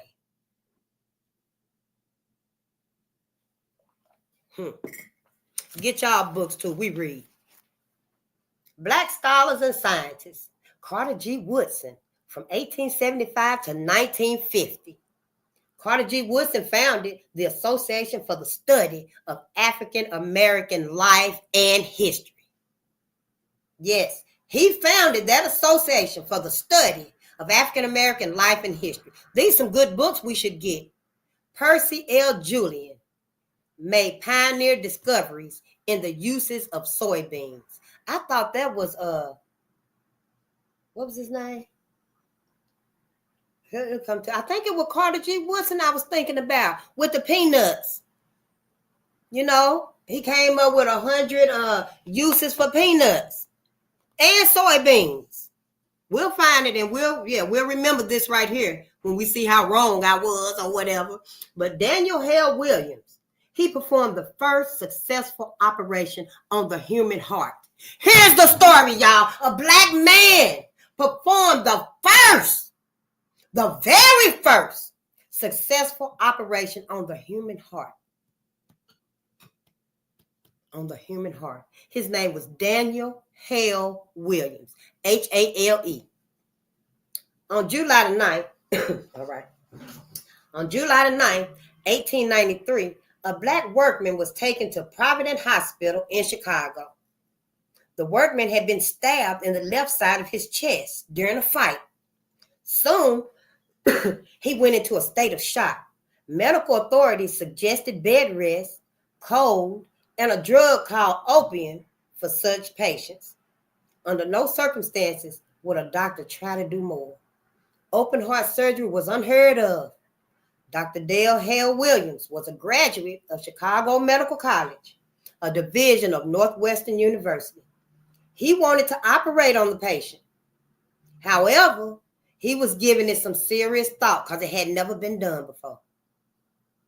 We could do as much as we can and that's it. But see, he knew he was feeling something. The cosmos, that energy was resonating in him. Something that there's a way. There's a way it can be done. Let's check it out. If he attempted an operation and failed, his medical practice would be at stake. In 1891, he founded the Providence Hospital. It was the first hospital in America that was founded, run, and sponsored by Black Americans. We got to highlight that. The Providence Hospital. It was the first hospital in America that was that was founded, run, and sponsored by Black Americans. We did that. We did that. We had our own Black hospital, our own Black doctors and nurses delivering babies. And you know what? Those babies had the very best care, the very best beginning. Their first touch, their first sound was of love, nurture, acceptance. But when we went to the motherfucking white hospitals and shit, we lucky if our baby don't get slapped on the ass and the cheek before they hand them over there to us. Talking about they gotta cry. Just to help him cry. So if he failed at his operation, his hospital could lose its license. He decided to go on with the operation, though. He cut open the patient's chest and sewed up the tear in the heart sac. To everyone's amazement, the patient not only survived, but he was soon back at work. He was back at work. All over the world, scientists and doctors read of this amazing operation. Daniel Hale Williams had succeeded at what no other doctor had dared attempt. Throughout his medical career, Dr. Daniel, y'all, can you imagine this black man? This black man did this and saved his life. And the victim went back to work, probably lived a long life, had some more babies, was happy. He was very energetic. He probably was athletic. You know, he didn't have to go home and just sit and rest and put your feet up. Don't get too exerted. Don't get too loud. Don't get too excited. You got a weak heart and stuff. When Daniel operated on him, his heart was better than new. Telling you. So all over the world, scientists and doctors read of this amazing operation. Dr. Daniel Hale Williams had succeeded at what no other doctor had dared attempt, when nobody else tried. They were scared of losing. I'm going to lose my practice. Dr. Dale, okay, we read that. He succeeded what no other doctor did and stuff. Throughout his medical career, Dr. Daniel H. Williams continued to make medical history. What else did he do? We got to find out. It's another lesson. His early work in the field of medicine made possible many of the heart transplants today. Because of Daniel H. Williams. Daniel Hale Williams. My brother. The Harlem Renaissance. In New York City, there's a large community of Black Americans. This community is called Harlem. Made me think about Malcolm X. You know, he was dancing in that club and stuff, the Roxbury, I think it was called. And Black women were getting down. Yeah, honey, we were poorly clothed. We were sophisticated, classy. Honey, we wasn't showing nothing, burning it all. We wasn't twerking, pumping it up. So this was, during the late 1890s through the 1920s, there was a great migration of Black Americans to northern cities. Remember I said I thought that Black people only migrated to the north, but we read about when Benjamin Pap Singleton from Tennessee was fed up with white folks and they bullshit. And honey, Pap took out walking. And every Black person he passed, he told them, come on, we leaving. And he took everybody, he guided everybody, suggested everybody go west out to Kansas. And Black people migrated to Kansas. It was called the Great Exodus. But I thought Black people only went north. Yeah, it was too cold in Kansas, and a lot of Black people went back down south because the winters was too cold, and, you know, they were starving, they were freezing to death, so they went back down south where it was warm at, you know, and they could deal with the weather. They knew who to avoid. So, you know, yeah. But that's a story in itself, and it's in one of the other lives and stuff. But I would be only too happy to tell the story if anybody want to know. Because you know white folks was mad as hell. Want to know who the hell told y'all to leave. Yeah, we need your ass out here to do this field and get these babies. Wash these clothes. Iron these clothes. Wash them walls. Okay, during this time, the population of Harlem increased from 50,000 to 80,000. Harlem then became the largest community of Black Americans in the world. And I imagine it probably was a little, some disgruntled, some disagreements, probably a few fights. Because hell, everybody fight. Fighting is natural. The animals fight sometimes. You see two dogs walk up on each other and one of them mad at the other one because the other one had poochie. But yeah, that's all it was, just disagreements, fights and stuff. But you live to fight another day, So, but I imagine it was just awesome in Harlem. It was so beautiful, so lively, so colorful, honest, hardworking, trustworthy, loyal, faithful, Black people, untainted by white America. Because, see, we knew whose side we was on. We knew why we were there. We knew overall we love each other. And we can be here together. Yeah. You stole my $5. I slapped the hell out of your ass. But we still love each other. We still here together. I'm still here in Harlem and you is too. Ain't nobody hurting no more. You kept the $5. I slapped you. Hey, that's it. That's it. It's over.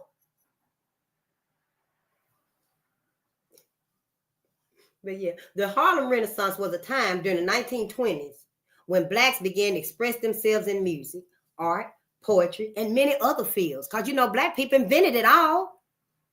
But the disconnect that happened is what fucked it up.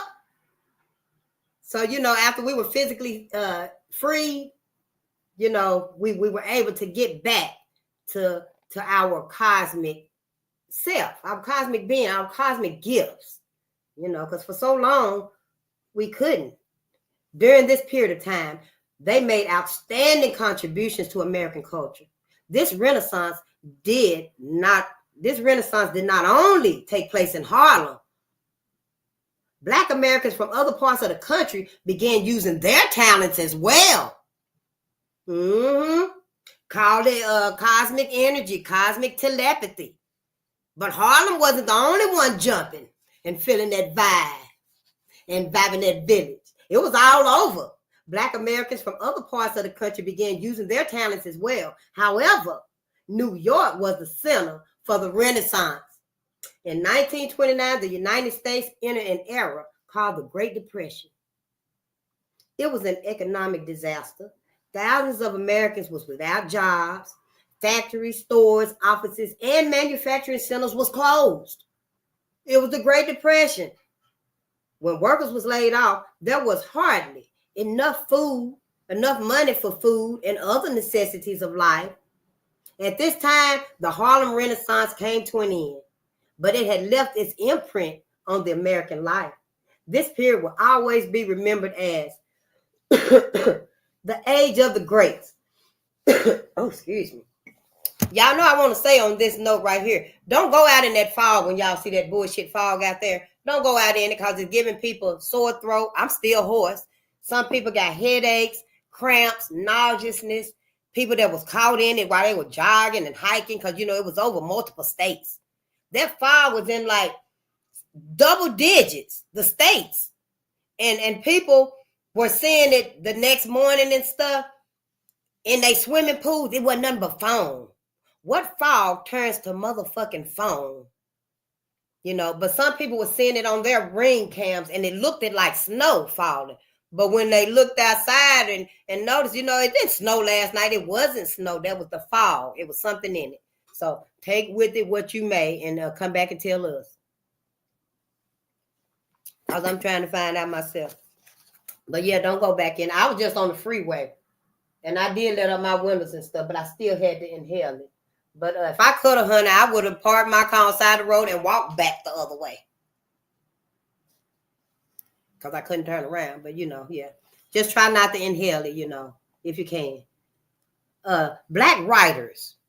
Langston Hughes was one of the most talented Black writers of the Harlem Renaissance in the 1920s. Langston Hughes. He was born in 1902 in Joplin, Missouri, but he grew up in Kansas and Ohio. He had a lonely childhood and spent most of his time reading.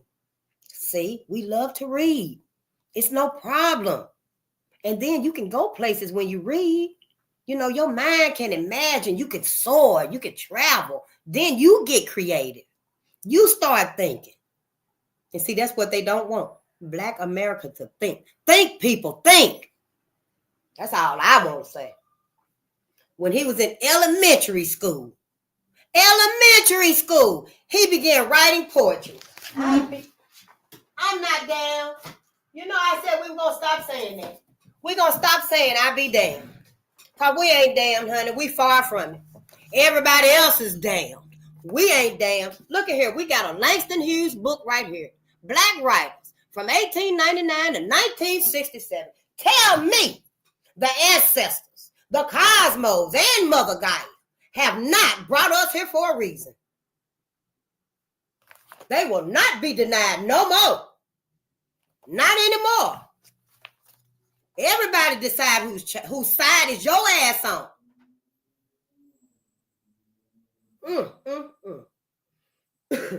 In elementary school, he began writing poetry. And we're going to read some of his poetry. And if you want to read, let me know, because you sure can. After growing up and spending a year at Columbia University, Langston Hughes traveled as a seaman, like the Navy and stuff, and worked wherever he could. On one of his jobs, he worked in a hotel in Washington, D.C. That's where he met a nationally known poet named Vachel Lindsay. That's Vachel Lindsay. Vachel Lindsay. In 1921, when he was only 19 years old, he published his first poem. It was called The Negro Speaks of Rivers. We're going to look for that in the book. I'm sure he had more than one. I'm sure he had more than one book. If you got the other ones, let us know. With the help of Vachel Lindsay, he published his first book of poems in 1926. It was called The Weary Blues. Later, Hughes went on to write novels, plays, and short stories. What's the name of this one right here? The Weary Blues. Oh, this got others in it too. This here's the best short stories of Black writers. The classic anthology, edited and with an introduction by Langston Hughes. Oh, well, yeah. It's going to have quite a few in here. John Henry Clark. Santa Claus is a white man. John Henry Clark. When he left the large house where his mother was a servant, he was happy. She had embraced him lovingly and had given him, for the first time in his life, a quarter. Now you go do your Christmas shopping, she said. Get something for Daddy and something for Baby and something for Aunt Lil and something for Mommy too, if there's any money left. We're going to get back to it. Yeah, we got a lot of reading to do. Langston Hughes won many awards for his contributions in the area of poetry and literature. In 1960, he won the Spingarn Medal. That's that word again, the medal, the Spingarn Medal, for his outstanding contribution to the field of literature. Langston Hughes died in 1967 at the age of 65 years old. The whole world mourned the loss of this great poet and writer. Throughout the Harlem Renaissance, Black American writers continued to express themselves through many forms of literature. In 1922, Claude McKay wrote a book of poems called Harlem Shadows. Anybody got it? The next year, Gene Toomer, Geantomer,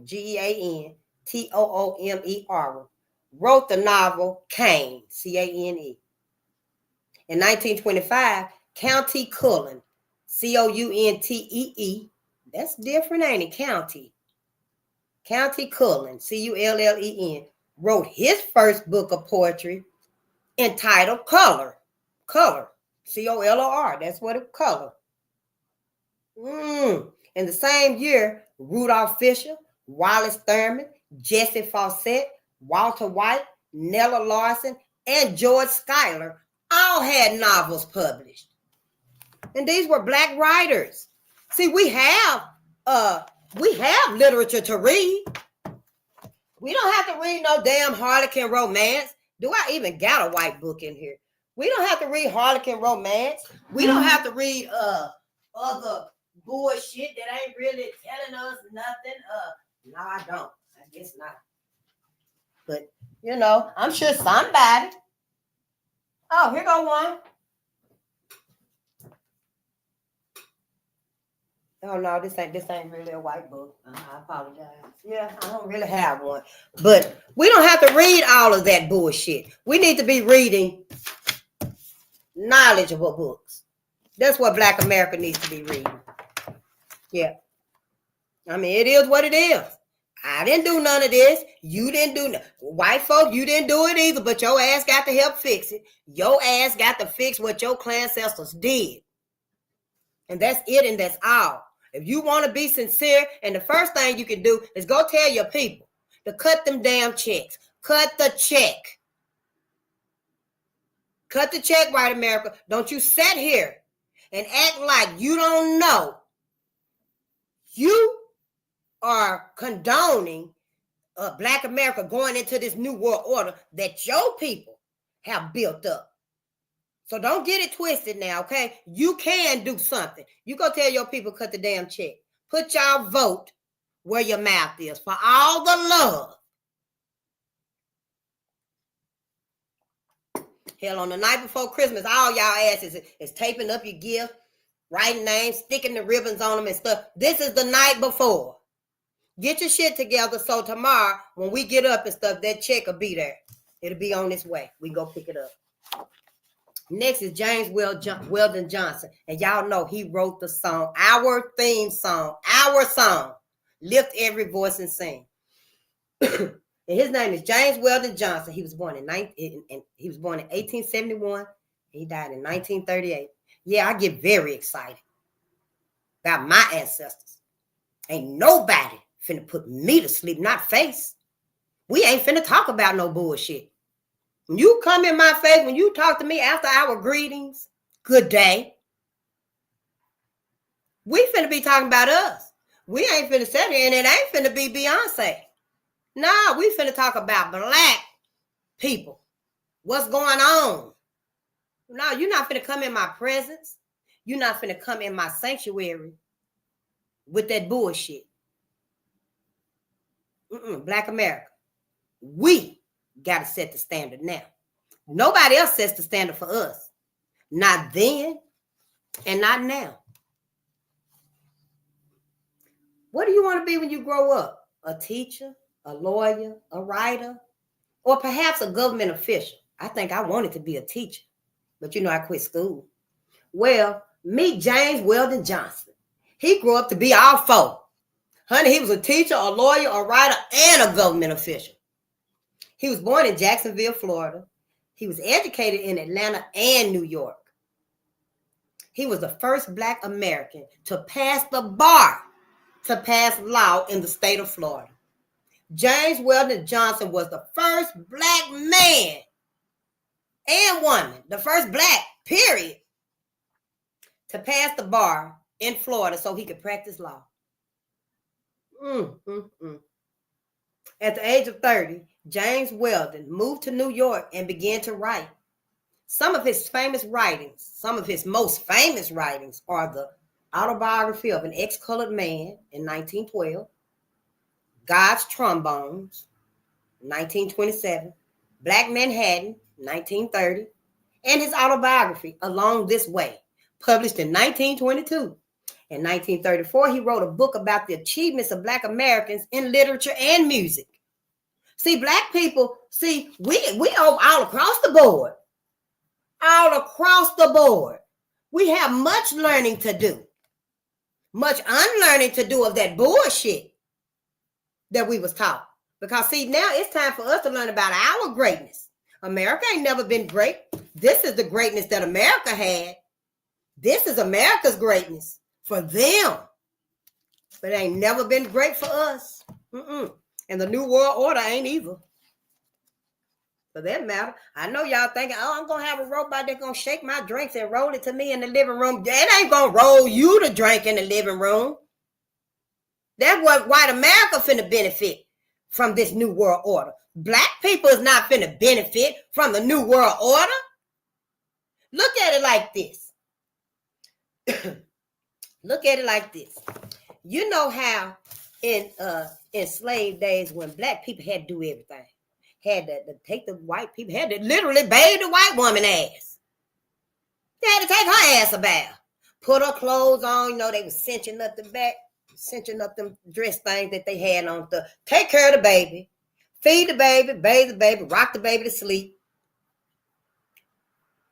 cook the food, clean the house, iron the clothes, wash the clothes by hand first, go hang them out on the line, then iron the clothes, put the clothes up, go tend to the field, pick your cotton and stuff, get the garden together, pick your food and bring it back in so you can cook it. And then you go home at the end of the night if you didn't stay in the big house and take care of your own family. Well, see, now white America is like, well, we done lost it. Black people's never coming back to do them things again. We sure the fuck ain't. So white America look at it like, well, we gonna build something that will do these things for us. The robot can do just about anything, even have sex with you, but they can't. You can't let the baby nurse. They ain't got no milk. But put the baby on the titty. They're gonna have to come up with something else for that. But so white America wants to build up this new futuristic world with the flying cars, so they can, when the traffic too much on the ground down here, they can just hit the button and they gonna elevate in their car and they can keep on driving. But for us black folks and stuff, we gonna be down here. I'm gonna be walking. My motherfucking ass ain't finna be in no vehicle where ain't nobody driving. The doors can lock and I can't get out the bitch. And then I can't even kick the window open because the motherfucker is shatterproof. So see, all of that right there is finna be for white America. It ain't finna be for black America. Now, we will have some of our wealthiest weak links, our wealthiest, weakest links. They will be buying them a car.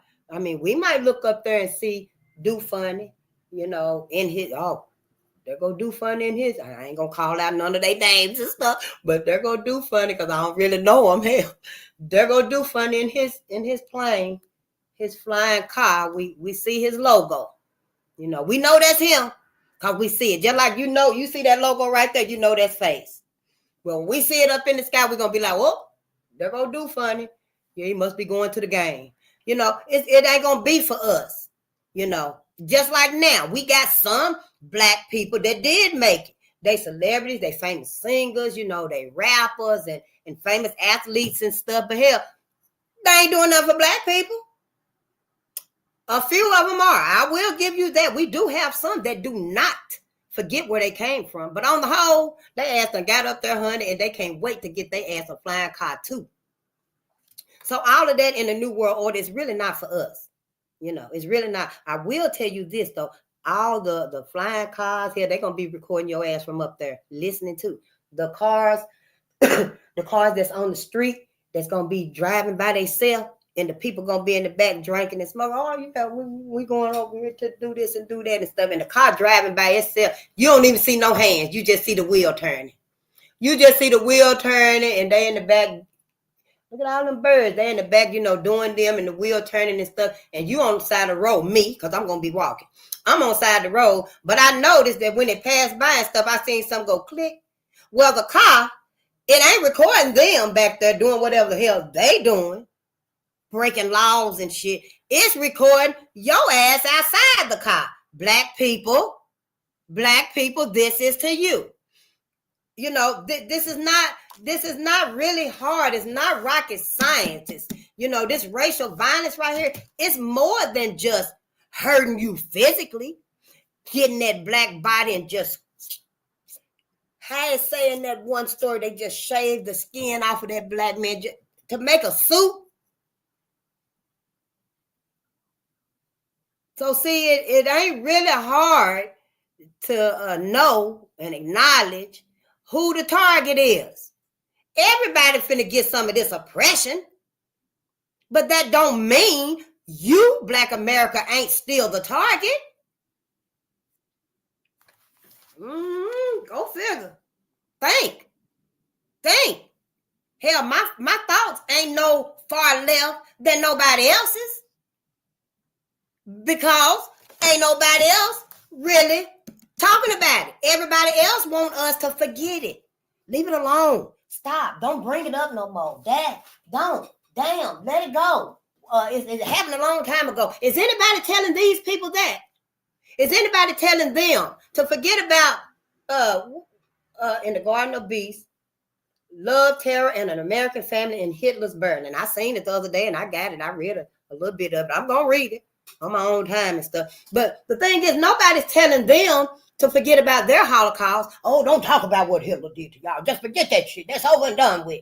No, I suspect like Sister, what's her name? Joy DeGrasse said, or maybe it was Carol Anderson, said every year or every few years, they come out with a new movie about their Holocaust.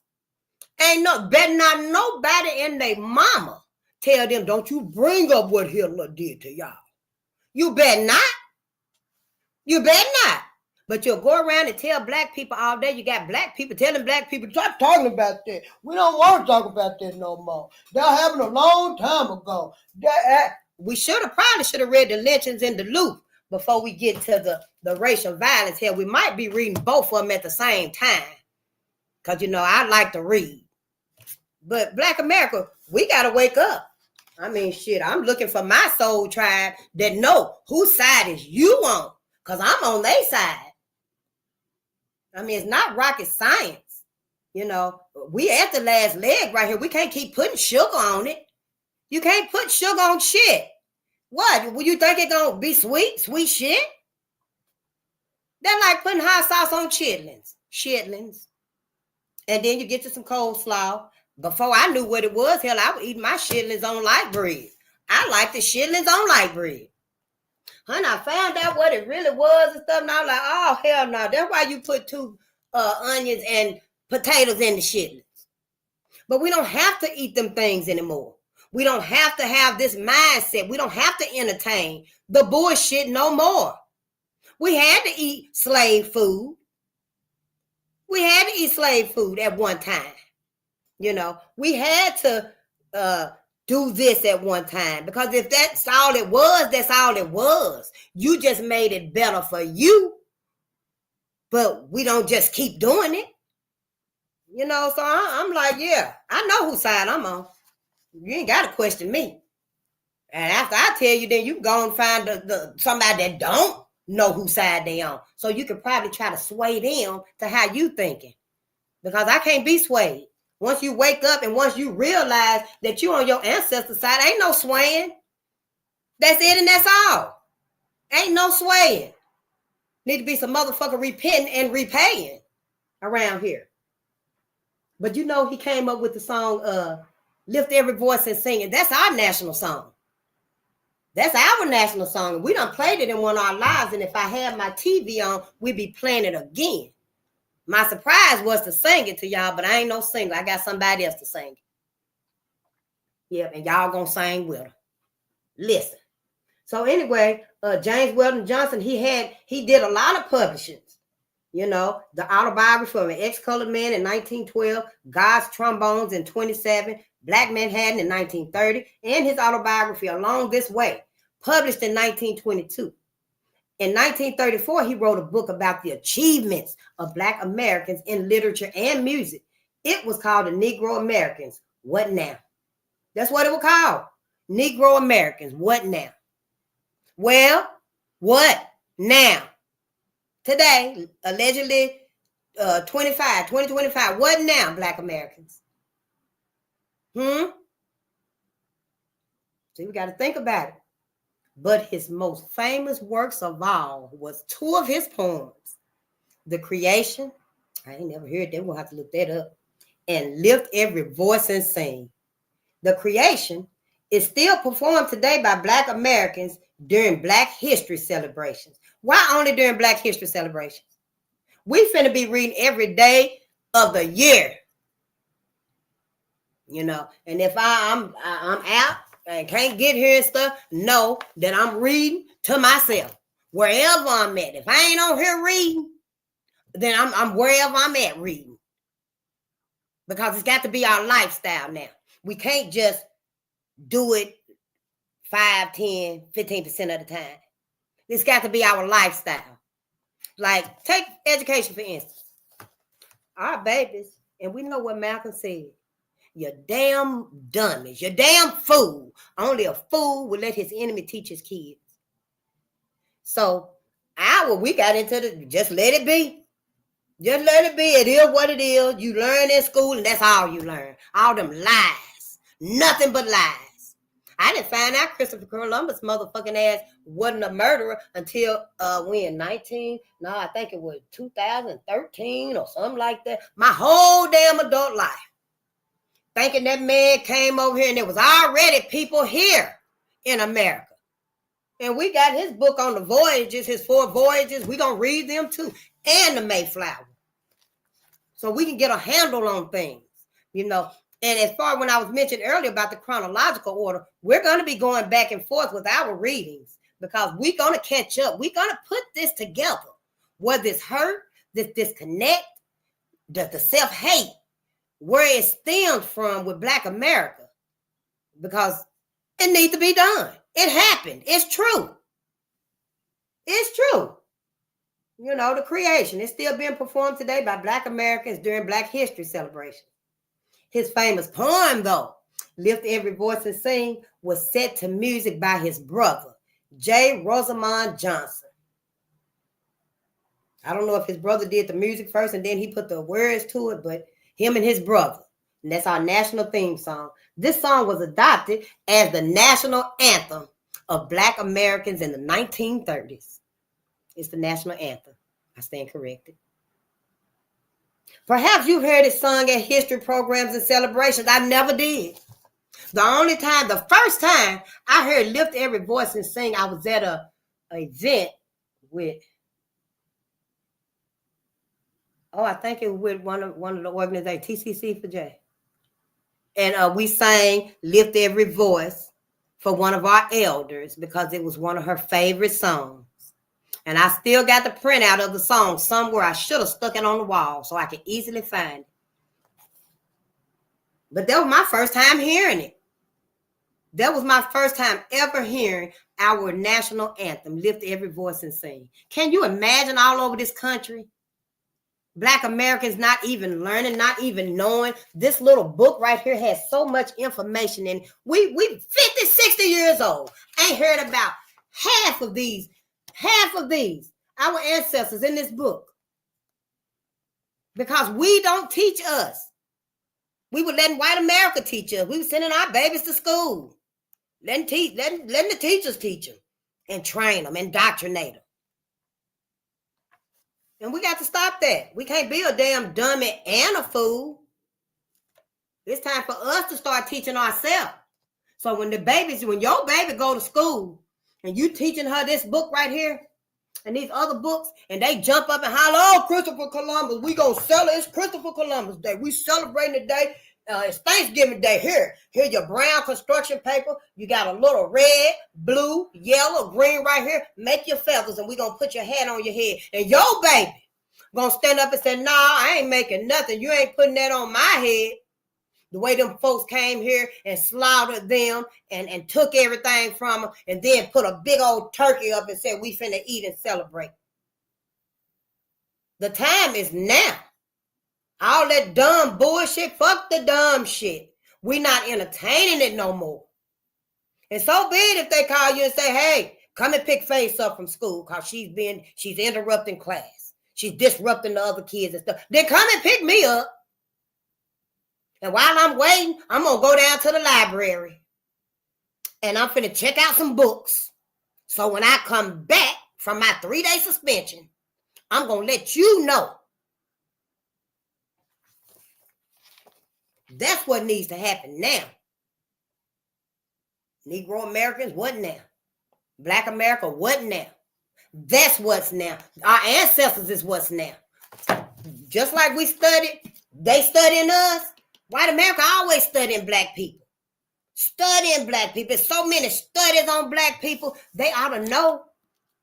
Hell, at least pay us. And then maybe we won't be talking about that clownimal instinct in you. Maybe pay us, and then we can, we all can go ahead and just live life. Because every day is closer to death anyway, ain't it?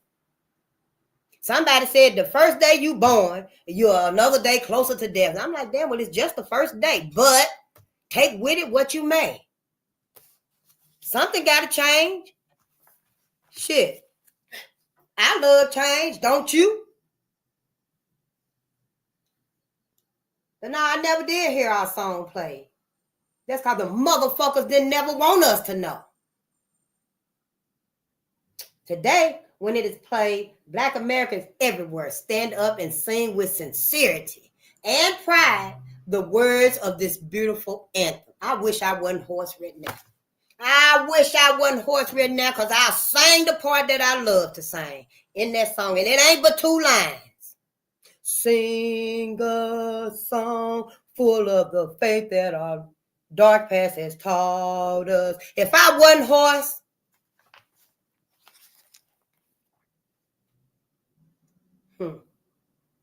James Weldon Johnson was a government official as well as a civil rights leader.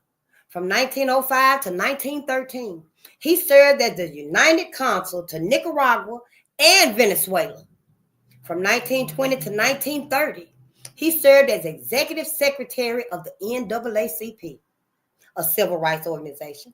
He was the first Black American to serve in his position. The first. See, we always are first because it's a lot behind us. You see, James Weldon Johnson made many contributions to the American culture. At the time of his death in 1938, he was a professor of literature at Fisk University in Nashville, Tennessee. That went all over the world, spreading love, his genuineness, his cosmic energy that reach out and touch people, that change lives, and then come back to these racist ass states that try so hard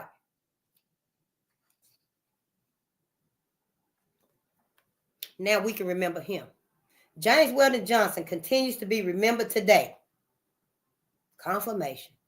Almost every Black History program includes the singing of his song, Lift Every Voice and Sing, the Black American National Anthem.